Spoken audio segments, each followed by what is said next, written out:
High command ಯಾವ sir ಮತ್ತೆ city Ravi ಅವರಿಗೆ ಜೀವ ಬೆದರಿಕೆ ಪತ್ರ ಬಂದಿದೆ ಸರ್, ಅದ್ರ ಬಗ್ಗೆ ಸರ್ ಲಕ್ಷ್ಮೀ ಹೆಬ್ಬಾಳ್ಕರ್ ಅವರಿಗೆ ಕ್ಷಮೆ ಕೇಳಲಿಲ್ಲ ಅಂದ್ರೆ ನಾವು ಹತ್ಯೆ ಮಾಡ್ತೀವಿ ಅಂತ ಇವತ್ತು ಸಿಟಿ ರವಿ ಅವರಿಗೆ ಬೆದರಿಕೆ ಪತ್ರ ಬಂದಿದೆ.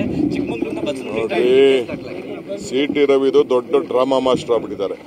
ನಾನು ಒಬ್ಬ ನ್ಯಾಷನಲ್ ಲೀಡರ್, ಅವರು ಬಿಜೆಪಿ ಆಫೀಸ್ ಬೇರರ್ ಅಂತ ತಿಳ್ಕೊಂಡಿದ್ದೆ. ನಾನು ಅವರ ಮಾತು ವಿಚಾರ ಎಲ್ಲ ನೋಡಿದ್ರೆ ಅವರು ಈ ಲೆವೆಲ್ಗೆ ಇಳಿತಾರೆ ಅಂತ ನಾನು ತಿಳ್ಕೊಂಡಿರ್ಲಿಲ್ಲ. ಅರ್ಥ ಆಯ್ತಾ? ಸುಮ್ಮನೆ ಮಾತಾಡಿದ್ದು ಬೇರೆ ಯಾರು ಮಾತಾಡಬೇಕಾಗಿಲ್ಲ.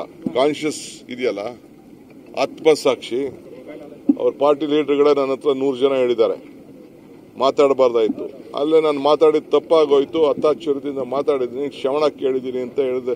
ಕ್ಷಮೆ ಕೇಳ್ತೀನಿ ಅಂತ ಅಂದ್ರೆ ಮುಗಿದೋಯ್ತು. ಅದು ಬಿಟ್ಬಿಟ್ಟು ಸುಮ್ಮನೆ ಸುಳ್ಳು ಮಾಡ್ಕೊಂಡೋದ್ರೆ ಇದಕ್ಕೆ ಯಾವುದು ಕೊನೆ ಇಲ್ಲ.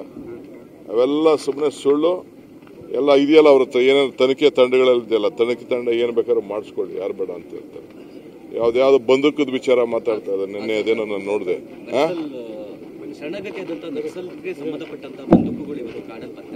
ಅಲ್ಲಲ್ಲ, ಅದೇನೋ ಮಾತಾಡ್ತಾರಲ್ಲ, ಯಾರು ಚೀಫ್ ಮಿನಿಸ್ಟರ್ ಮನೆಗೆ ತಂದು ಬಂದೂಕ ಇಟ್ಕೊಟ್ಬಿಟ್ಟು ಶರಣಾಯ್ತಾರ?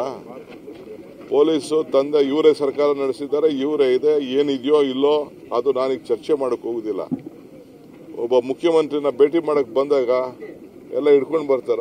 ಈಗ ವೀರಪ್ಪನ ತಂಡದಿಂದ ಹಿಡ್ಕೊಂಡು ಬಂದ್ರು ರಾಜ್ಕುಮಾರ್ ಅವ್ರನ್ನ. ಎಲ್ಲ ಶಸ್ತ್ರಾಸ್ತ್ರಗಳನ್ನ ತೆಗೆದುಕೊಂಡು ಬಂದ್ಬಿಟ್ಟಿದ್ರ? ಬೇಸಿಕ್ ಕಾಮನ್ ಸೆನ್ಸ್ ಬೇಕು.